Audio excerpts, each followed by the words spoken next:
Λοιπόν, σήμερα ξεκινάω λέγοντάς σου απλά κάνε subscribe, εντάξει. Γιατί η φαντασία μου μάλλον θα με κάνει πλούσιο. Δεν είμαι χρηματοοικονομικός σύμβουλος, για μένα τα λέω. Εσύ κάνε ό,τι θες. Σήμερα, με αφορμή του προηγούμενου επεισοδίου Ιράν κρύπτο επιτόκια και το live της Κυριακής από τα κρυπτονέα, δημιουργήθηκε στον εγκέφαλό μου το σημερινό επεισόδιο. Σήμερα μιλάμε για κάτι που στην αρχή ακούγεται σαν επιστημονική φαντασία, αλλά είναι ήδη πραγματικότητα. Ίσως να είναι από τα narrative του επόμενου κύκλου. Ίσως και πιο σύντομα. Δεν ξέρω. Λοιπόν, κάτσε δες το, γιατί αυτά τα ακούς μόνο εδώ. Πιο νωρίς από όλους. Λοιπόν.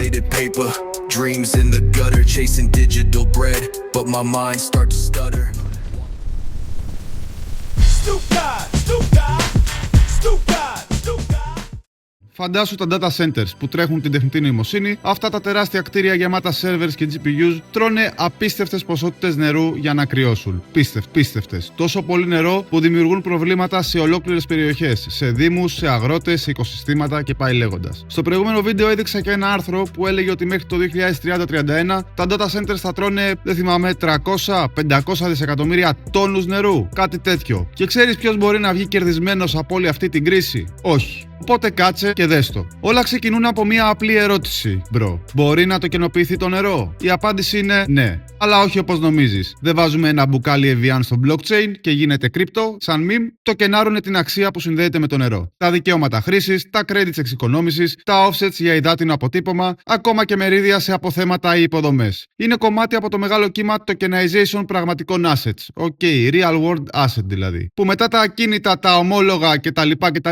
Τώρα ίσως έρθει και το νεράκι. Στην πράξη λοιπόν, κάποιος, ένας αγρότης, μια εταιρεία ή ένας δήμος, αποδεικνύει ότι εξοικονόμησε ή παρήγαγε ή έχει δικαίωμα σε συγκεκριμένη ποσότητα νερού. Αυτό γίνεται με αισθητήρες Internet of Things, IoT, π.χ. ένα smart flow meter όπως το Yabi ή Son Water Device που μετράει σε real time την κατανάλωση νερού σε ένα αγρόκτημα ή μια γεώτρηση, στέλνει δεδομένα αυτόματα κάθε ώρα ή λεπτό. Δεδομένα που επιβεβαιώνονται από oracles, π.χ.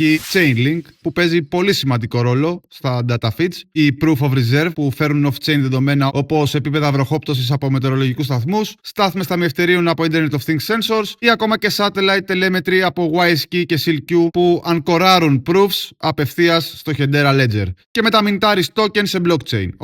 Το token αγοράζεται, πουλιέται, στοκάρεται, χρησιμοποιείται για offsets και εδώ μπαίνει η Hedera, δυναμικά, με τον Guardian της να κάνει Verify Digital Measurement Reporting και Verification για να είναι όλα audit proof και government compliant. Η Hedera δεν είναι απλά ακόμα ένα blockchain, εντάξει, είναι από τις πλατφόρμες που έχουν γίνει ηγέτες σε τέτοια πράγματα, ειδικά σε περιβαλλοντικά assets και water credits. Άκου τώρα προσεκτικά. Το κύριο παράδειγμα είναι το Water Ledger, από την Civic Ledger. Και εδώ έχει μια πολύ ενδιαφέρουσα ιστορία. Ξεκίνησε πειραματικά στο Bitcoin blockchain γύρω στο 2016-17, χρησιμοποιώντας την τεχνική Colored Coins για να αντιπροσωπεύει assets όπως δικαιώματα νερού. Ήταν η εποχή που το Bitcoin ήταν το πιο όριμο δίκτυο. Αλλά γρήγορα φάνηκαν τα όρια scalability, κόστος κτλ. Περιορισμένα smart contracts, ωραία. Μετά, γύρω στο 2019, πέρασαν σε Ethereum για ένα σημαντικό pilot project με το CRCNA και αγρότες στη Βόρεια Αυστραλία. Εκεί χρησιμοποιούσαν Ethereum μαζί με DAML για να φτιάξουν μια πλατφόρμα trading νερού. Ήταν πιο προχωρημένο από το Bitcoin, αλλά και πάλι τα gas fees και η αργή ταχύτητα έγιναν μεγάλο πρόβλημα, ειδικά όταν ήθελαν να μιντάρουν εκατομμύρια tokens. Στο Ethereum θα κόστιζε μια περιουσία. Και τότε έρχεται η μεγάλη αλλαγή. Το 2022 ανακοίνωσαν ότι μεταφέρουν πλήρως το project στη Hedera.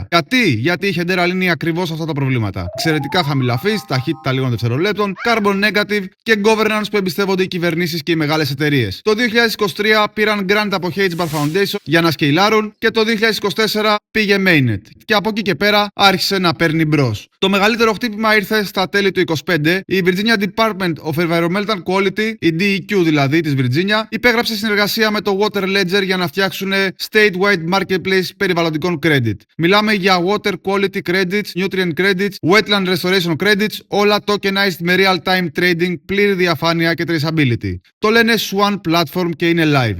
Regulated και government backed. Υποστηρίζεται από κυβερνήσεις. Αυτό δεν είναι θεωρία, είναι πραγματικότητα και δείχνει πως η Hedera μπαίνει σε κρατικά και enterprise επίπεδα. Λοιπόν, τώρα έρχεται το πιο καυτό κομμάτι. Γιατί στα λέω όλα αυτά και γιατί έχουν μεγάλη σημασία κατά τη γνώμη μου?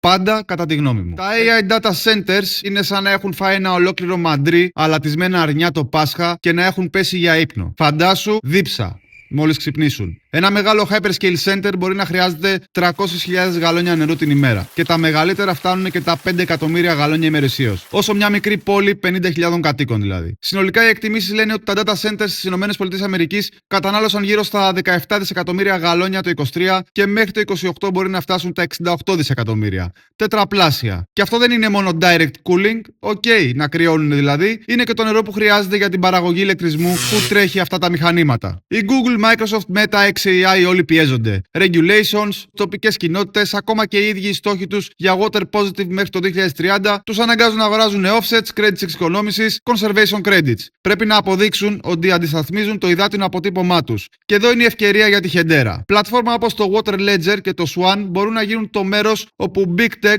αγοράζει αυτά τα credits. Real-time tracking με Internet of Things και on-chain reporting μέσω Guardian, ESG compliance και όλα verifiable και immutable. Είναι νωρίς ακόμα, αλλά η τάση είναι ξεκάθαρη. Η δίψα των AI data centers γίνεται καταλύτης για tokenized water markets. Και η Hedera με το edge της regulated projects, χαμηλά fees, speed και συνδέσεις με enterprise είναι top positioned.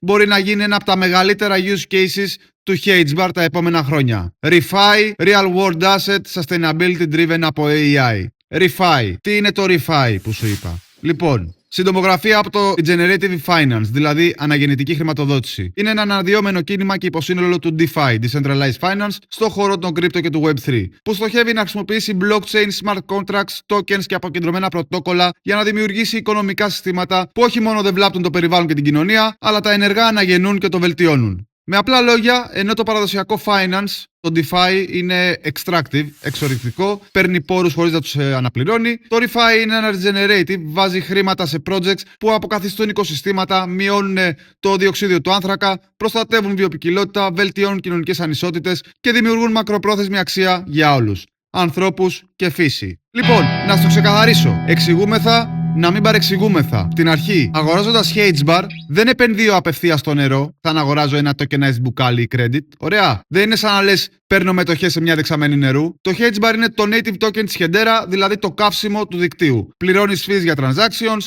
minting tokens, smart contracts, staking για security και γενικά utility που τρέχει όλη την υποδομή. Όταν λοιπόν το νερό το κενάρεται, water credits, offset rights κτλ., σε πλατφόρμες όπως το Water Ledger Swan, αυτά τα tokens μιντάρονται και τρεϊντάρονται πάνω στη Hedera. Κάθε transaction, κάθε mint, κάθε transfer χρησιμοποιεί HBAR για fees. Πολύ χαμηλά. Όσο περισσότερα projects, data centers, αγρότες, δήμοι και big tech χρησιμοποιούν τη Hedera για να το κενάρουν και να τρεϊντάρουν water credits λόγω AI δίψας, τόσο αυξάνει τη ζήτηση για HBAR ως utility token. Είναι έμεση έκθεση επένδυσης στην υποδομή που γίνεται το trust layer για tokenized νερό. Και real world asset γενικότερα. Όχι στο asset το ίδιο, εντάξει. Γι' αυτό στο thumbnail σου έχω την επένδυση στο νερό σε εισαγωγικά.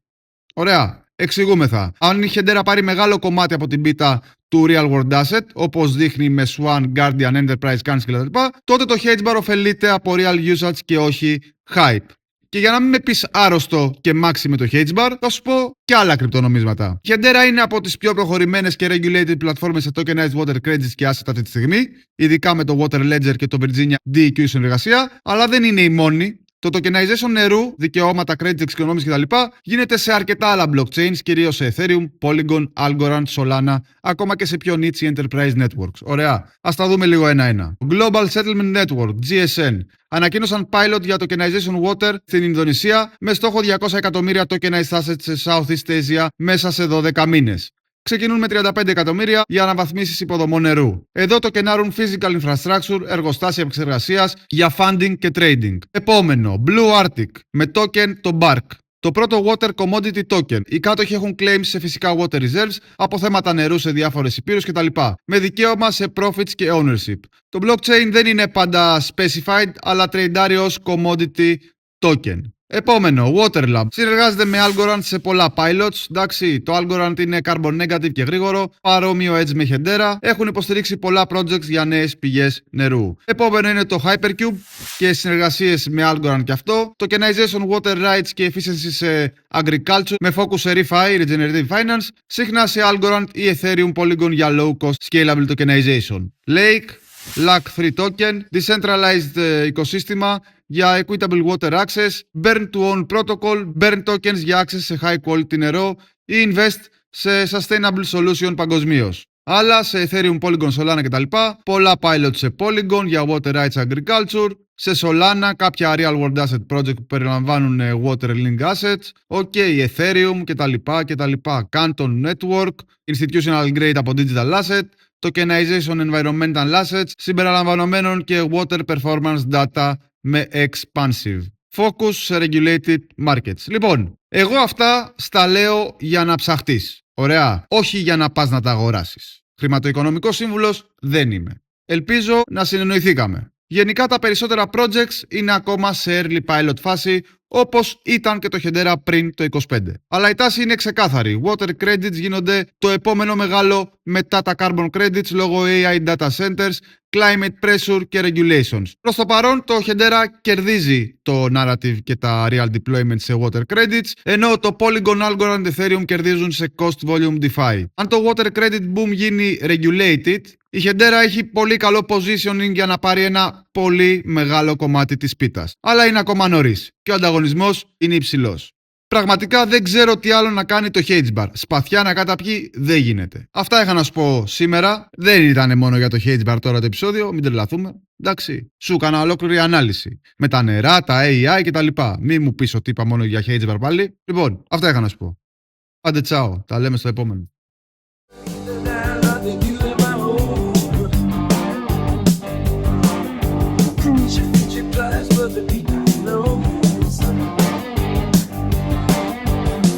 Bye.